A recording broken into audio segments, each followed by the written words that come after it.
اللہ تعالیٰ ارشاد فرماتا ہے قُلْ كَفَى بِاللَّهِ بَيْنِي وَبَيْنَكُمْ، اے میرے حبیب آپ فرما دیجئے اللہ کافی ہے، بس ہے میرے اور تمہارے درمیان گواہ۔ میں آپ کو پچھلے جمعے بتا چکا کہ قرآن کو یاد کرنا، قرآن کو پڑھنا، قرآن کو سمجھنا، یہ بہت ہی اعلیٰ سعادت ہے۔ جو یاد کر لیتے ہیں ان کا بھی بڑا درجہ ہے، جس کاغذ پر لکھ دیا جائے وہ کاغذ بھی محترم ہو جاتا ہے، عظمت والا ہو جاتا ہے۔ جس سینے میں قرآن آ جائے وہ سینہ بھی شان والا ہو جاتا ہے۔ قرآن میں تبدیلی اور تحریف، اس کے لفظوں کو کوئی بدل سکتا، اس کی زیر زبریں، اس کا ایک ایک حرف، اس کی پوری پوری آیتیں تمام اللہ تعالیٰ کی حفاظت میں ہیں، اس میں کوئی تبدیلی کر سکتا نہیں۔ اور یہ قرآن کوئی اٹھا نہیں سکتا، کیونکہ اللہ کی عطا سے چھوٹے چھوٹے بچے اس کو یاد کر لیتے ہیں ایک ایک زیر زبر کے ساتھ۔ کفار مکہ سرکشی میں حد سے بڑھ چکے تھے، وہ معجزات کا مطالبہ کرتے تھے، حالانکہ حضور صلی اللہ علیہ وسلم کے معجزات تمام نبیوں سے زیادہ ہیں۔ میں نے آپ کو یہ جملہ کئی بار سنایا ہے، باقی نبی معجزے لے کر آئے ہیں، ہمارے نبی خود معجزہ بن کر آئے ہیں۔ ان کے جو معجزے شمار کیے گئے ہیں وہ ہزاروں میں ہیں، جو شمار نہیں کیے گئے وہ کتنے ہیں؟ مہربانی۔ تو جو لوگ نبی پاک صلی اللہ علیہ وسلم کے معجزات کو دیکھ کر بھی مزید مطالبے کر رہے ہیں، اس کا مطلب وہ ماننا چاہتے نہیں۔ میں نے آپ کو بتایا تھا نبی پاک صلی اللہ علیہ وآلہ وسلم کے معجزات 3 قسم کے ہیں۔ ایک وہ جو بغیر اختیار ہر وقت آپ سے صادر ہوتے ہیں، جیسے نبی پاک کے جسم پاک کا سایہ نہ ہونا، پسینہ مبارک سے خوشبو آنا، جس پر ہاتھ پھیر دیں اس کے بدن سے خوشبو آنے لگ جائے۔ بعض وہ ہیں جن کے ظاہر کرنے میں، یعنی ایسے معجزات ہیں جن کے ظاہر کرنے میں حضور کو اختیار نہیں دیا گیا۔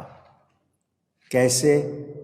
جیسے قرآنی آیات، کہ حضور خود سے قرآنی آیات نہیں بنا رہے، بلکہ یہ رب کی طرف سے آ رہی ہیں، یہ رب کا کلام ہے۔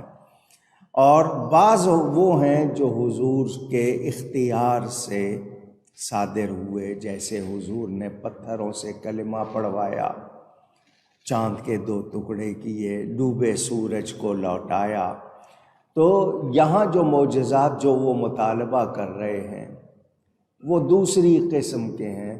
تو حضور نے صاف فرما دیا کہ نشانیاں تو اللہ کے پاس ہیں، انما الآیات عند اللہ، بے شک نشانیاں تو اللہ کے پاس ہیں، وَإِنَّمَا أَنَا نَذِيرٌ مُبِينٌ، اور میں تو یہی صاف ڈر سنانے والا ہوں، مجھے اللہ کی طرف سے جو حکم ہے وہ پہنچا رہا ہوں، تمہیں بتا رہا ہوں۔ نشانیاں کس کے پاس ہیں؟ آیات کس کے پاس ہیں؟ اللہ کے پاس ہے۔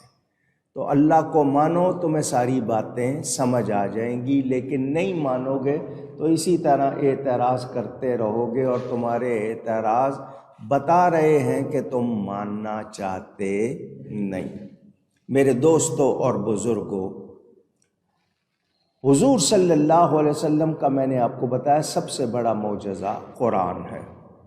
جب یہی ان کو کافی نہیں ہوا تو وہ لوگ دوسرے معجزات دیکھ کر بھی ایمان نہیں لائیں گے اور اپنے آپ کو ہلاکت کا مستحق بنا لیں گے، کیونکہ منہ مانگے، جس کو آپ فرمائشی کہتے ہیں، معجزات پر ایمان نہ لانا عذاب کا سبب ہوتا ہے۔ لہٰذا ان کے منہ مانگے معجزات ظاہر نہ کرنا یہ میرے نبی پاک کی رحمت ہے، مہربانی ہے کہ انہوں نے ان کی باتوں پہ کان نہیں دھرا اور ان کی باتیں پوری نہیں کیں تو ان پر مہربانی کی، کیونکہ اس کے بعد ایمان نہ لاتے تو ان کا حشر برا ہوتا۔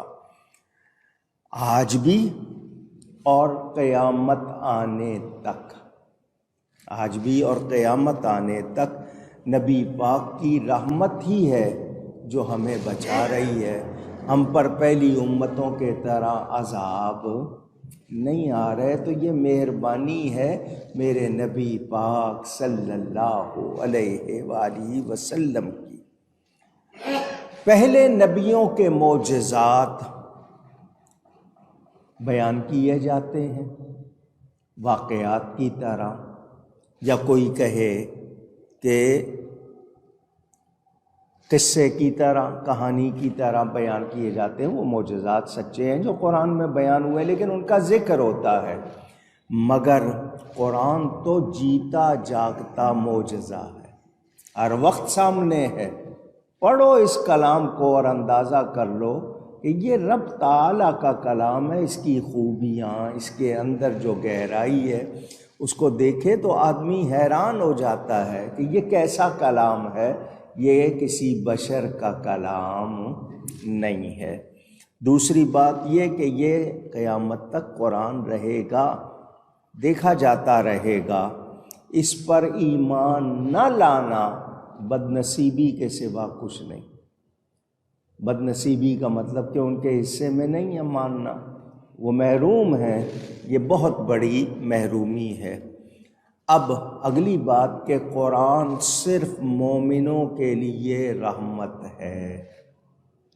کن کے لیے؟ ذرا اونچی کہیں۔ مومن ہونے کا دعویٰ تو سبھی کرتے ہیں۔